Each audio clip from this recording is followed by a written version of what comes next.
Fun fact, kids. Apparently, even though I clearly did turn the camera sideways, to make sure that you guys would be able to, watch the episode in full, wider screen, easier to see everything, including the subtitles, which you can sort of see. Apparently, even though I did turn the camera sideways, I started off the camera recording like the way I normally do, and then turned the camera sideways. So when it showed my computer, it registered the computer as sideways. So yeah, sorry about that.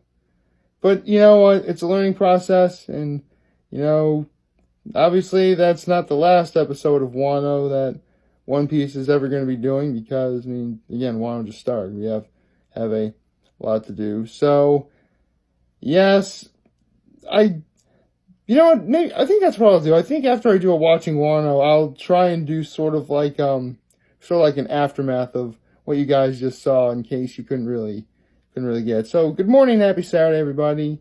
It's Saturday, it's a beautiful day, use this time to look forward to the weekend. And again, I don't know exactly what day of the week I'll be doing watching Wano, just because, with Amphibia wrapping up, obviously every morning is going to be dedicated to, at least from Tuesday through Friday, every one of those mornings is going to be dedicated to talking about that.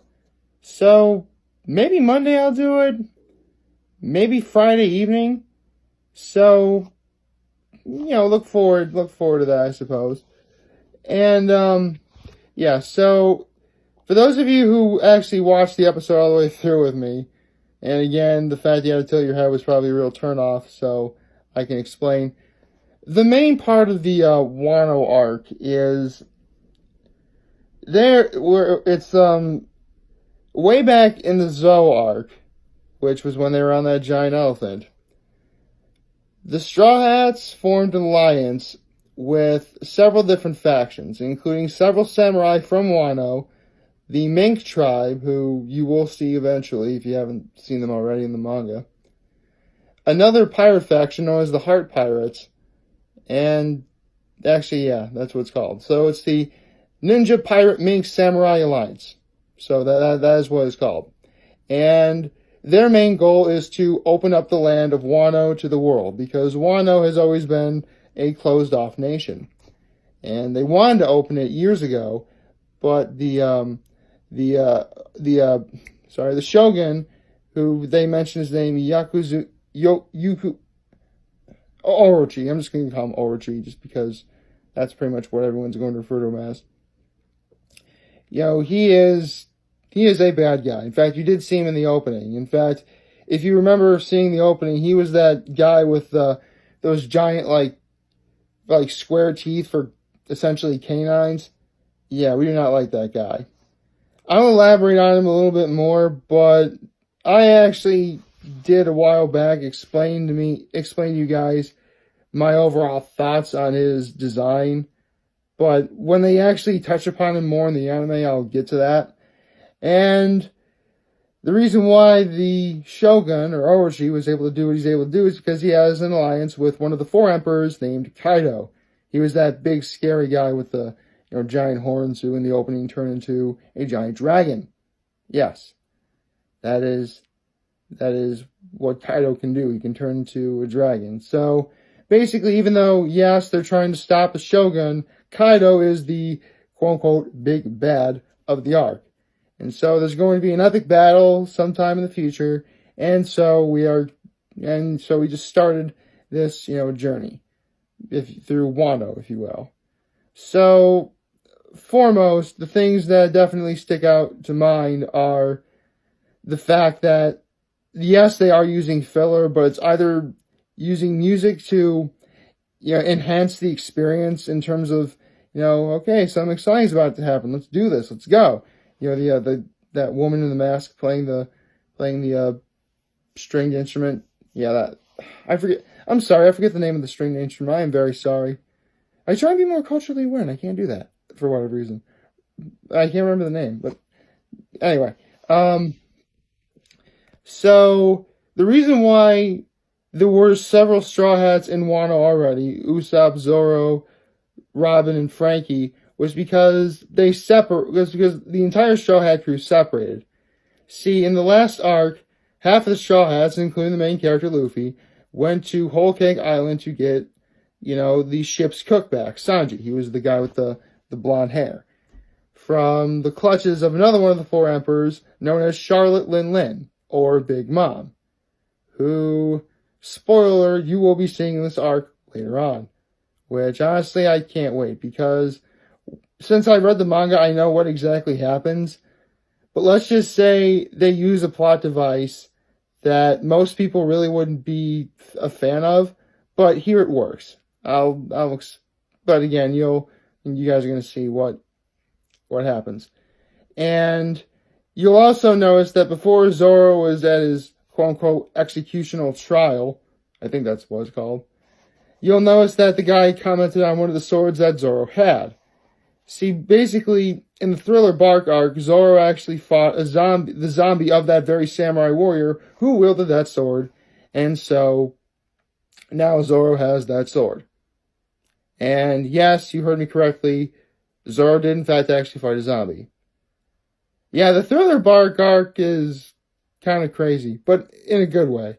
I mean, it does have zombies, and that's cool. But okay, I should probably explain this. The way that zombies are in One Piece is because the main villain of the Thriller Bark arc, his name is Gecko Moria, and he has the power to manipulate shadows. And one thing he can do with that is separate your shadow from your person.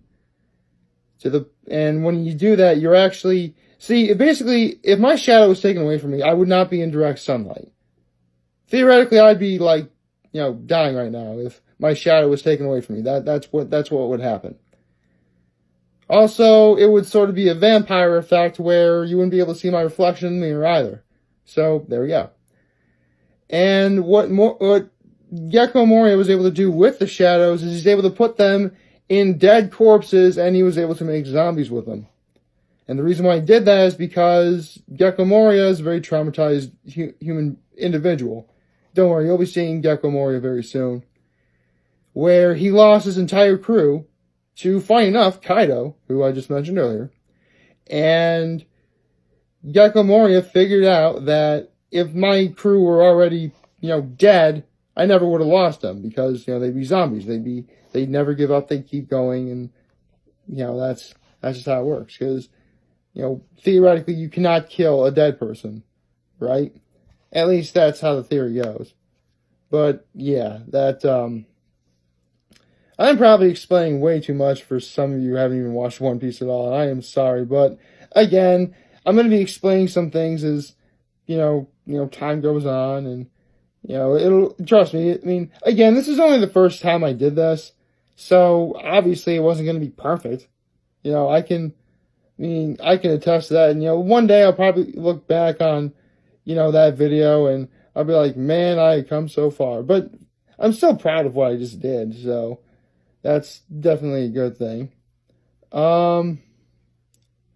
Let's see, what else was there? Oh, one thing you probably also mentioned, when Zoro had that little knife, you'll notice that it glowed black, and you heard me say he imbued it with haki. I don't want to get into too much of what haki is. All you need to know is that traditionally there are two iterations of it, and one of them involves cloaking anything in a black aura, whether it is a weapon such as a knife, or it could be, say, your fist. And while under normal circumstances you don't want to be hit with a weapon or a fist, if it's imbued with haki, you really don't want to get struck by that weapon or fist or, what have you. So, yes, that's one iteration of it. I guess if you want the proper name, it's referred to as armament haki.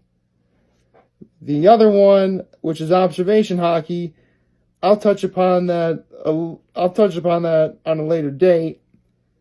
But let's just say, if you are a fan of One Piece, and you have been reading the manga chapters that I've been giving out, you know exactly what observation haki is.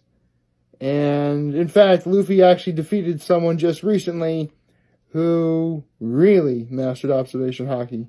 But I'll get to that later. And as long as I am talking about haki, I'll say, yes, there are traditionally two kinds, but there is a third one. But actually, funny enough, in the mangas, if you are watching the anime with me for Wano, you're gonna see the third iteration of haki before you see observation haki. I should explain that another. Yeah, I'm explaining I'm probably explaining way too much. So much so that what I just said was grammatically incorrect. But again, it's a learning process. We're not gonna, everything's not gonna be perfect, but obviously having done, one episode of watching Wano, I'll definitely, I'll learn from my mistakes and, I'll try and do better. And the overall experience for all of us will be better. So, there we go.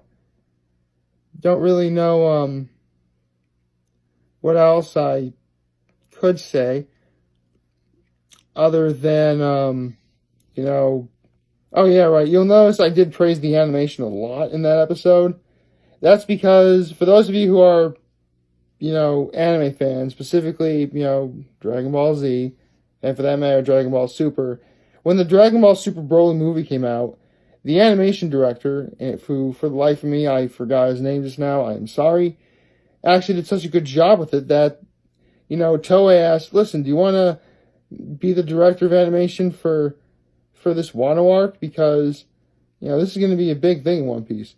Again, I mentioned this before. Wano's been being built up, well, quite literally since the Thriller Bark arc. So, see, the Thriller Bark arc came out in 2007 in the manga. So, yeah, a good decade. So, they really want to make sure they do a good job with this. So, and so far so good. Keep the fingers crossed. Again, with anime, they do. That's the thing with anime and manga. The manga is the legitimate original source material, and because the anime has to fill essentially a half-hour time slot, you're not really going to get everything down perfect, let's say. So I'll let you know if I see something that's really bad, and you guys will probably know. Because, well, first of all, I'll tell you. But if you already know, if you've read the manga, you know exactly what I'm referring to. And so, yeah, I'm just blanking out right now. Oh yeah, right. One last thing you need to know about Zoro's execution trial, if you will. Outside of the fact that Zoro toying with everyone was awesome, and it was great to see him again. Well, there's actually two things. See, because of the whole separating of the Straw Hats thing for trying to get Sanji back from Whole Cake Island, I haven't seen Zoro, Usopp, Robin, or Frankie animated in a long time. A good couple of years. So, seeing them, on screen again was very satisfying. Hearing their voice actors, all that stuff, it was great. But you'll notice that Zoro's sword, Sushui, the black sword, had a name. That's because all three Zoro swords have names. The Shusui, which is the black sword that he was accused of stealing, Kitetsu the second, and the Wano Ichimoji. When you see Zoro wield all three swords, the Wano Ichimoji is the one he has in his mouth. So, yeah. There you go. Wanted to stress that part. Although, Wano arc, Wano Ichimoji. Yeah, it's a widely accepted theory that Zoro is originally from Wano, but they have yet to actually touch upon any of that. Which, then again, it's One Piece. It's been going on for almost 22 years, so there's a lot it hasn't touched upon. But I'm sure we'll get to that when we get to that. Honestly, I'm really glad I showed you guys, the first episode of the Wano arc. I mean, yeah, technically, the Wano arc started episode 890, which would have been several weeks ago. But they advertised that the Wano arc was really going to start on July 7th or 7/7. So that's why I wanted to start this, now. Plus, again, I'd rather start it when everyone else says they're going to start. And plus, again, you're going to find reaction videos of this all over the internet. But again, I have been talking about it a lot. So it's time I better put up or shut up with, what I've been trying to not spoil. Because again, I mentioned I read the One Piece manga, but the reason why I put links into the description whenever a new chapter comes out is because I don't want to give away spoilers. Technically, if you haven't read the manga at all, you're technically going to get spoilers if you watch the anime with me, but at least even though it's not going to be a full-on, straight-up adaptation, it's still going to be fun to watch at some parts, and we'll all do it together. And that is all I have to say for right now. So like, favorite, share, hit that subscribe button, follow me on social media platforms. I am humbled I made this video for all of you guys who watch and enjoy today, and hopefully you have a wonderful, wonderful, wonderful Saturday. And remember, for you guys that want to talk or chat, I was going to be here to lend an ear, and I'll always have your back. Take care, and make good choices.